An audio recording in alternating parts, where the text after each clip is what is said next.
You know how everyone talks about the old library on campus, the one that's always deserted after dark, with those ancient creaky wooden floors and dusty old books? Yeah, that's where this all happened. We were a group of 5, cramming for finals in what was supposed to be the quietest spot on campus. And quiet it was, almost too quiet. It started off normally enough. We spread out our textbooks and notes, taking over one of the long tables in the center of the library. The place was practically ours alone, except for the occasional shuffle of the librarian in the distance. The air was thick with the scent of old paper, and the dim light from the ancient chandeliers barely cut through the darkness. It was the perfect setting for an all-nighter, or so we thought. The first sign that something off came around midnight. I was deep into my chemistry notes when I heard a faint thud. I looked up, expecting to see one of my friends knocking over a book, but everyone was still in their seats, focused on their work. Shrugging it off, I went back to my notes. But then, the thuds kept coming, soft, rhythmic, like footsteps, but in a place where no one else should have been. I caught Tyler's eye, and he looked as confused as I felt. "Did you hear that?" I whispered. He nodded, glancing around nervously. "Probably just the building settling," he muttered. But I could tell he didn't believe it any more than I did. A few minutes later, the lights flickered, just once, but long enough to make everyone freeze. I glanced at the old, barred windows, wondering if a storm was coming. But the sky outside was clear, pitch black, but no sign of bad weather. That's when Sarah, who was sitting across from me, let out a small gasp. "Guys, look," she whispered, pointing to the shelves behind us. We all turned to see what she was talking about. At first, I didn't notice anything unusual, just rows of books, old and untouched.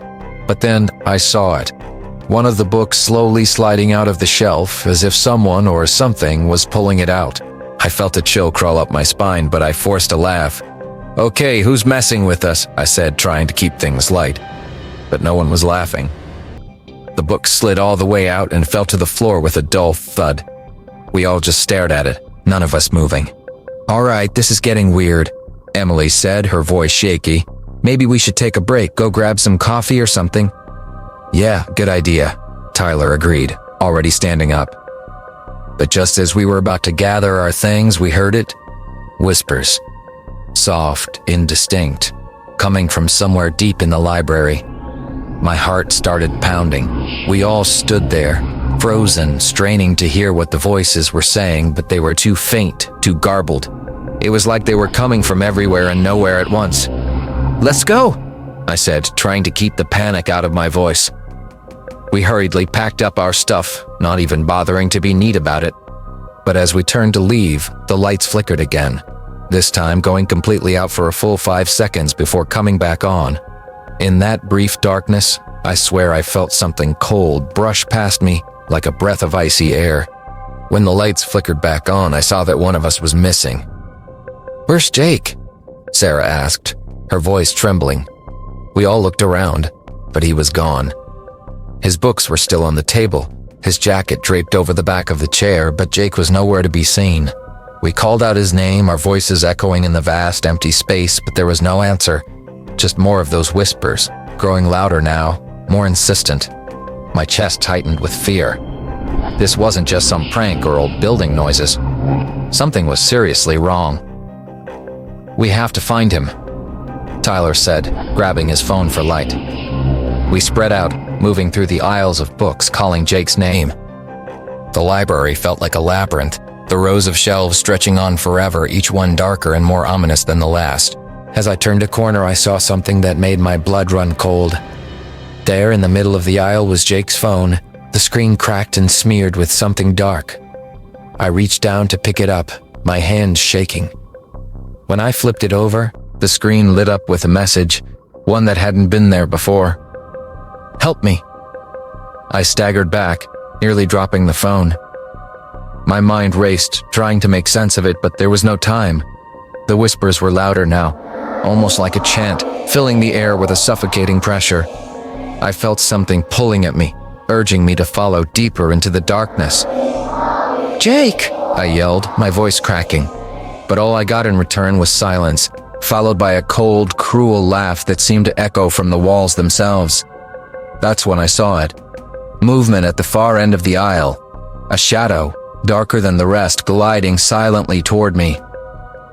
I froze, my heart hammering in my chest. The shadow took shape, forming into the outline of a person. A woman dressed in tattered clothes, her hair hanging in a matted mess over her face. Her eyes, hollow and black, locked onto mine, and I felt a wave of pure terror wash over me. I couldn't move, couldn't breathe. She raised a hand, pointing directly at me, and I felt an invisible force slam into my chest, knocking the wind out of me.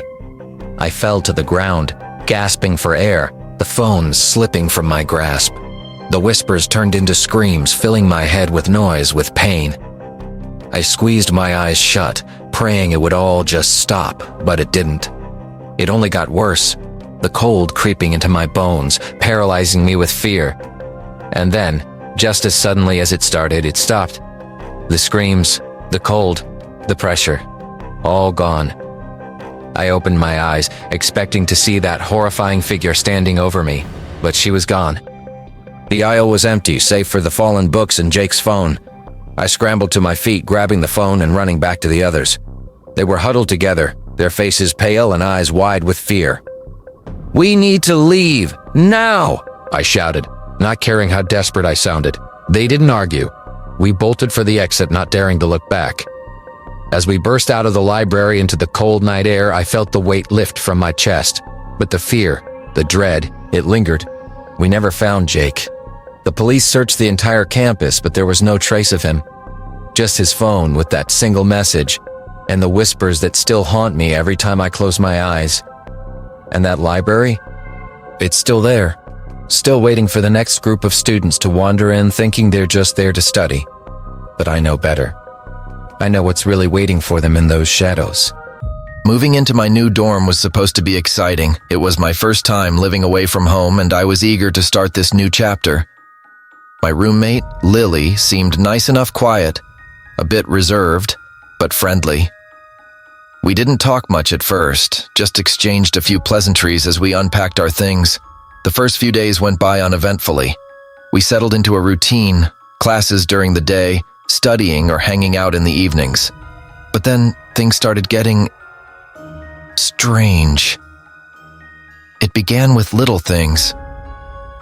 I'd come back to the room and find Lily gone, even though she had told me she'd be around. I'd hear the door creak open late at night, and when I'd look over, I'd see her slipping out, not saying a word. I figured she was just one of those night owls who like to go for walks to clear her head. But the more it happened, the more uneasy I became. One night, I decided to ask her about it. We were both sitting in our room, the only light coming from the small desk lamp between our beds. I tried to be casual about it. "Hey, Lily, where do you go at night? I've noticed you leaving the room pretty late." She looked at me for a moment, her expression unreadable. Then she smiled, a small, sad smile. "Just out," she said, her voice barely above a whisper. That was it. No explanation, no details, just out. I wanted to press her, but something in her tone made me hold back. Instead, I just nodded and let it go, though the unease in my chest grew.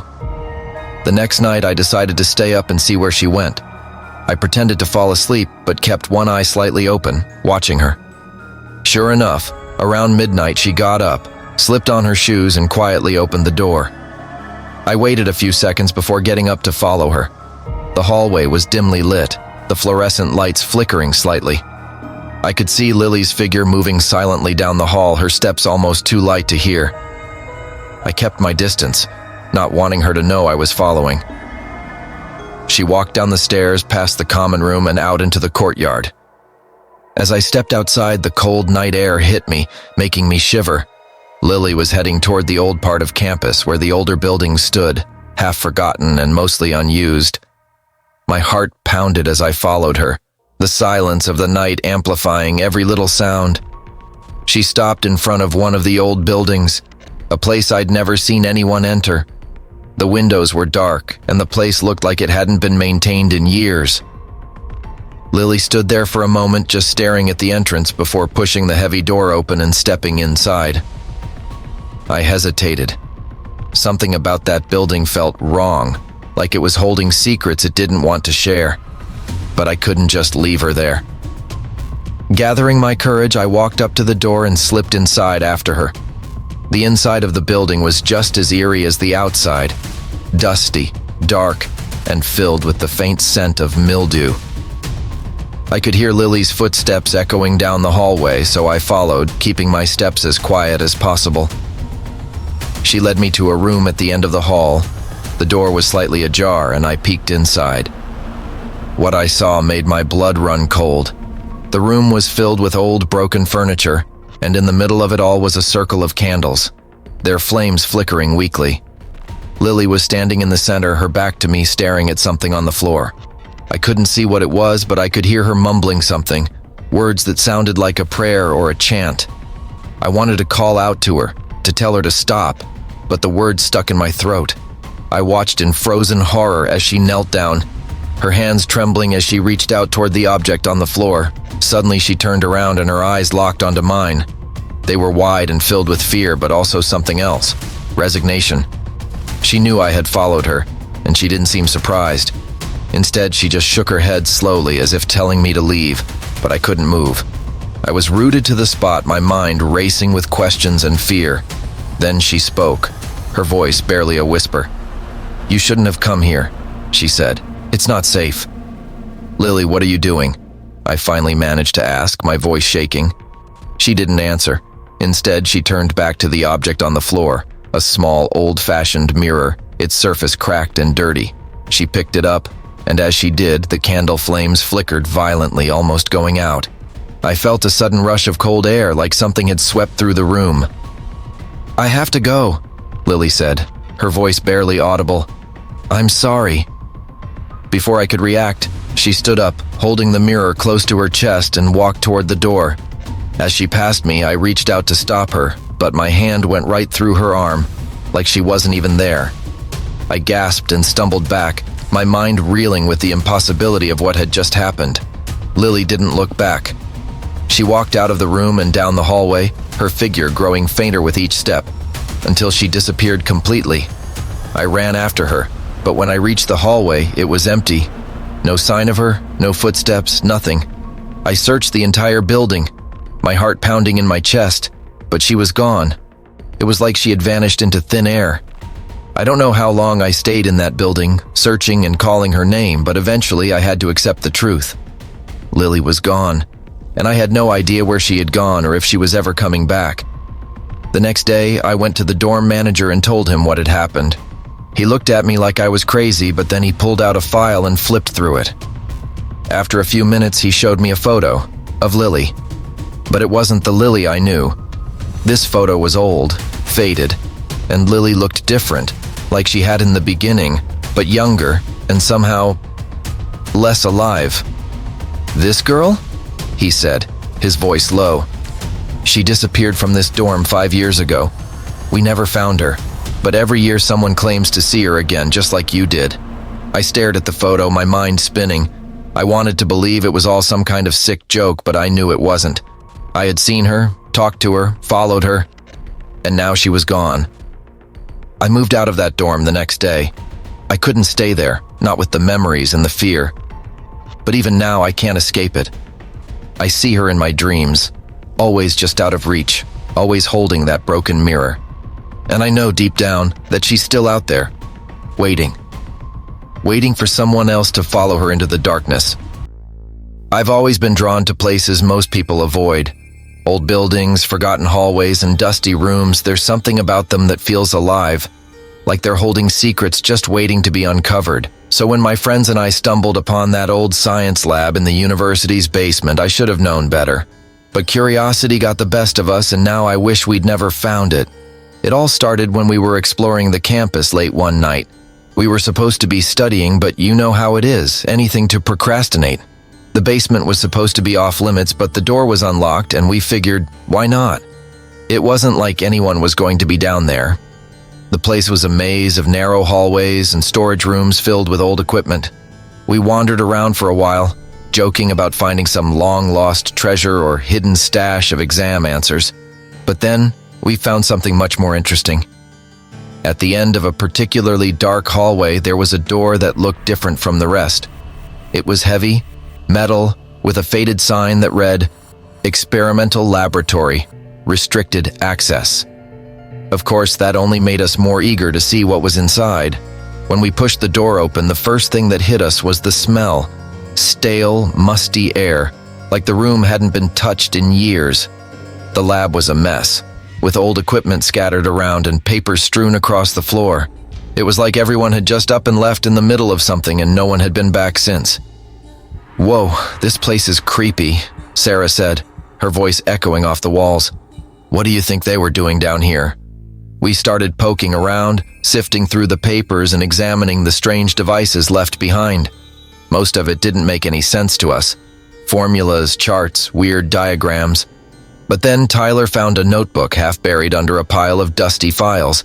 He flipped through it, his brow furrowing as he read. "Guys, check this out," he said, holding up the notebook. "This is some kind of research journal. It talks about an experiment they were working on.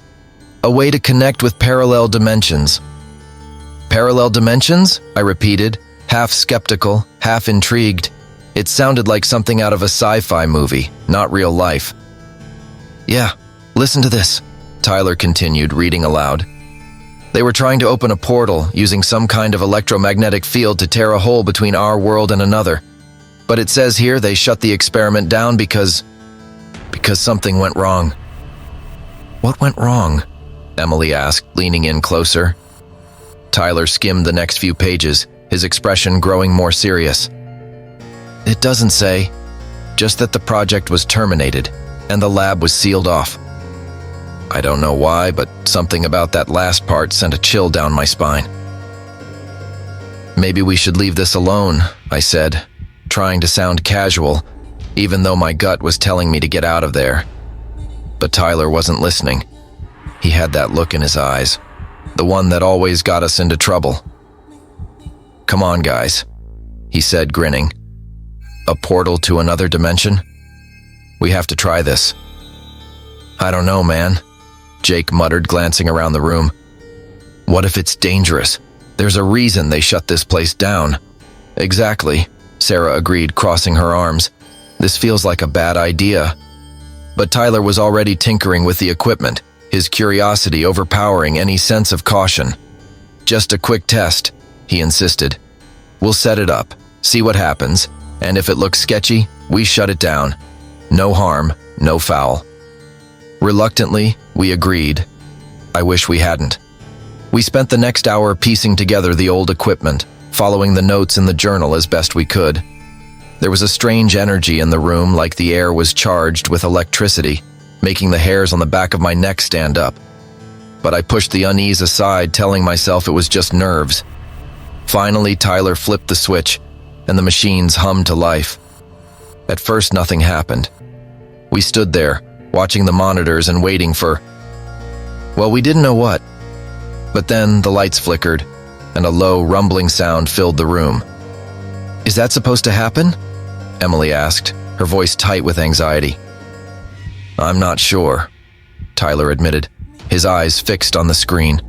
The rumbling grew louder and the air around us seemed to warp, like heat waves distorting the space. Then, in the center of the room, a faint shimmer appeared. Barely visible at first, but growing stronger with each passing second. "Holy crap," Jake whispered. "Is that..." "A portal," Tyler breathed, his voice filled with awe. "We actually did it." But as the portal grew, so did the sense of wrongness. The shimmering light took on an eerie, unnatural glow, and the rumbling turned into a deafening roar. The room shook, and I could feel the floor vibrating beneath my feet. "We need to shut it down!" I yelled over the noise, but Tyler seemed transfixed, unable or unwilling to move. That's when everything went to hell. The portal surged, and suddenly the room was plunged into darkness. The lights flickered back on, but they were dim, barely illuminating the chaos around us. Equipment sparked and hissed, sending out bursts of static, and the portal, no longer a shimmering light but a gaping black void, began to pull everything toward it.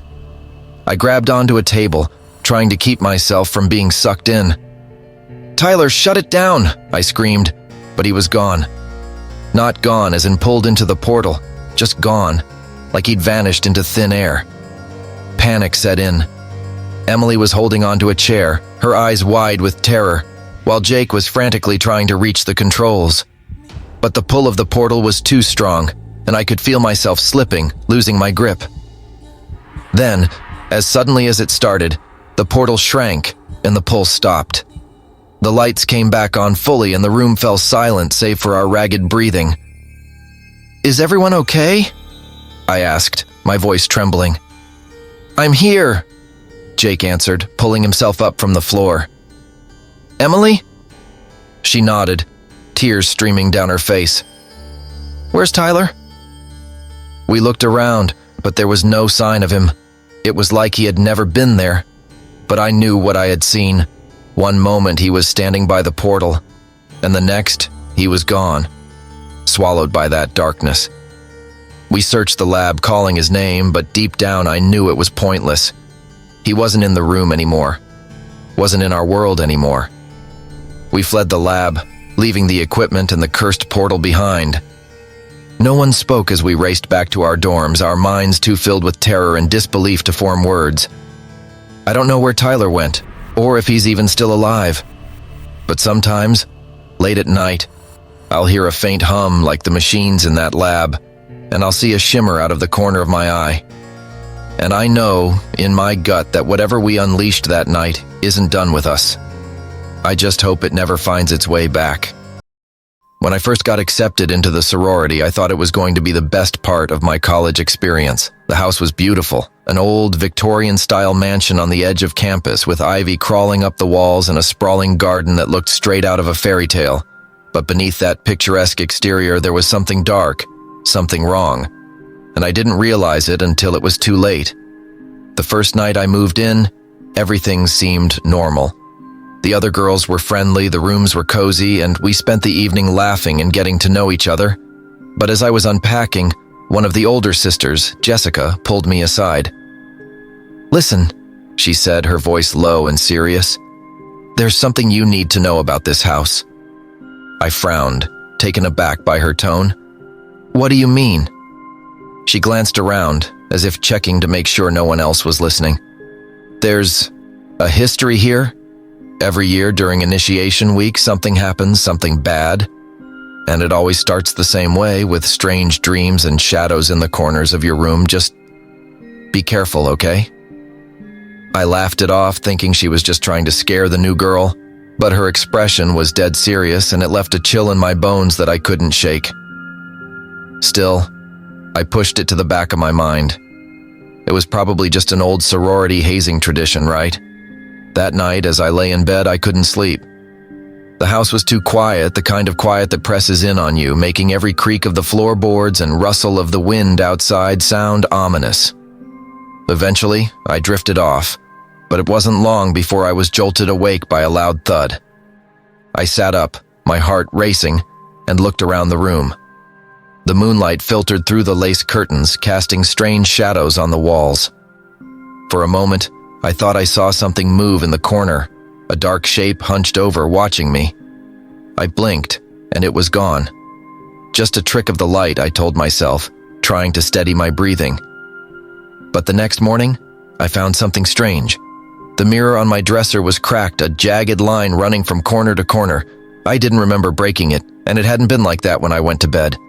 I asked the other girls if they'd heard anything during the night, but they all shook their heads looking at me like I was imagining things. Over the next few days, things only got worse. The strange dreams Jessica had warned me about started, vivid, terrifying nightmares of a woman in white, her face hidden behind a veil standing at the foot of my bed.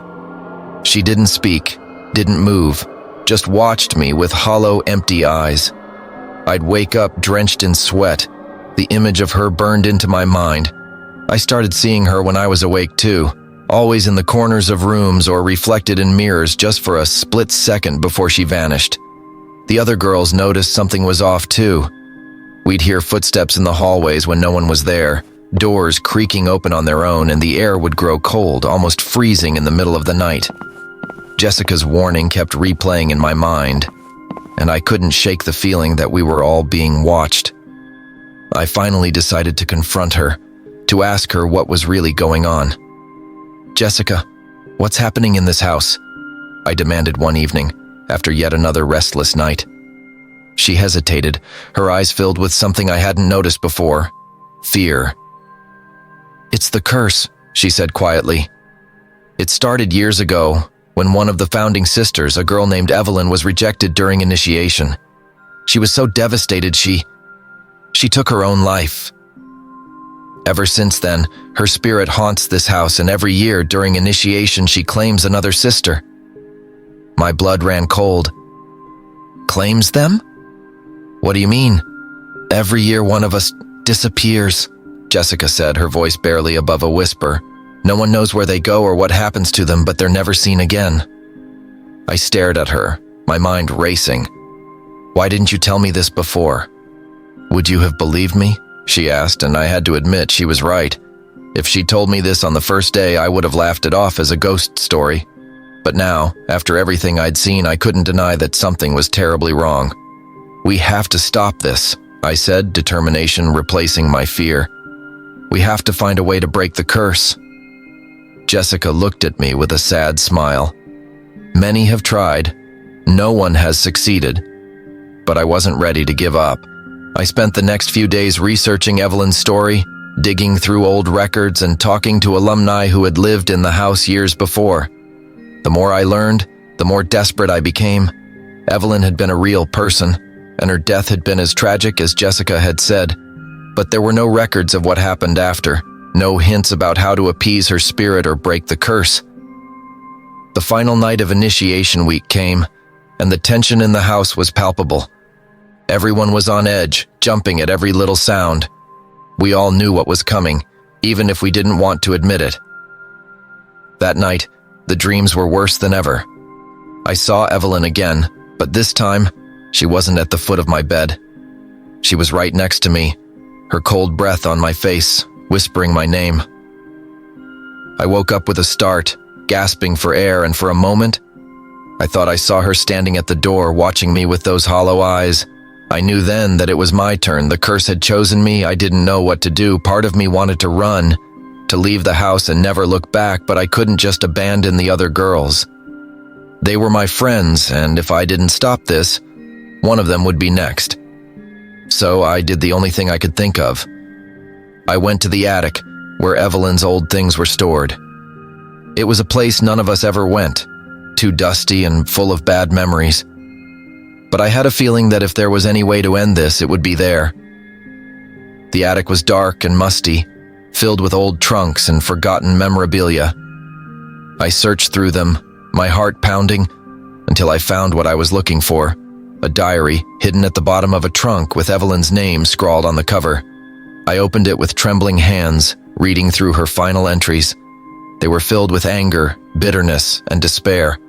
Her words growing more desperate as she realized she was being pushed out, rejected by the very sisters she had wanted so badly to belong to. And then, at the very end, there was a single sentence that made my blood run cold. "I will make them remember me." I knew what I had to do. I took the diary and went back to my room, where I found the other girls waiting, their faces pale and fearful. "Jessica, we need to gather everyone," I said, my voice shaking. "I think I know how to end this." We gathered in the main hall, the diary in my hands. I read aloud Evelyn's final words, her pain and anger echoing through the room. When I was done, I placed the diary on the floor and lit a match, setting it ablaze. For a moment, nothing happened, then the flames roared to life, engulfing the diary in a blinding light. The house shook, and I felt a cold wind rush through the room, carrying with it a whisper, Evelyn's whisper.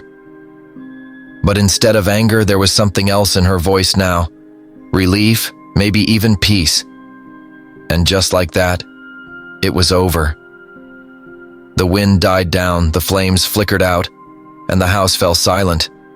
The next morning, the air felt lighter, and the shadows that had once seemed so menacing were gone. We all knew, without needing to say it, that the curse had been lifted. But I'll never forget those nights or the look in Evelyn's eyes. And I'll always wonder, what would have happened if we hadn't stopped her, if we had just let the curse continue year after year, maybe it's best not to think about it.